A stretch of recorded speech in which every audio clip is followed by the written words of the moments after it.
কোনোদিন একটা মানুষকে আমি সরি ছাড়া তর্ক করি নাই ভাইজান। তা আমার এই 8 বছরের মাসুম একটা বাচ্চা কি অপরাধ? আমি এই কলজাটা ছাড়া আমি থাকবো কেমনি? আমার এই বাচ্চাটা আমি ঘরে ঢোকার আগে ফ্রিজের মধ্যে আমার জন্য শরবত বানায় রাখে। আমার বড় মেয়ে না, আমার ছোট মেয়ে 8 বছরের মেয়ে। বাবা শরবত ছবি এখানে লাগাই রাখছে, বাবা তুমি আমাকে নিয়ে যাবা।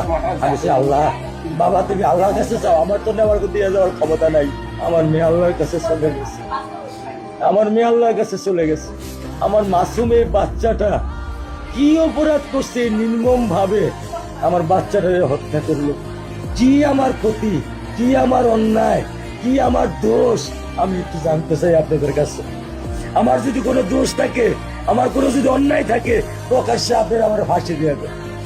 আমি এই বাচ্চাটা ছাড়া আমি থাকবো কেমনে? আমি কেমনে আমার এই কলজার টুকরা ছাড়া আমি থাকবো? আমার পক্ষে সম্ভব না। দিনে 50 থেকে 100টা কল দেয় আমারে। বাবা তুমি কখন আসবা? বাবা তুমি কখন আসবা? বাবা তুমি কখন আসবা? 8টা বছর আমি আমার বুকের এই ঘরে ঘুম পাড়াইছি। আমি আজকে আমি কার সাথে ঘুম আসবো?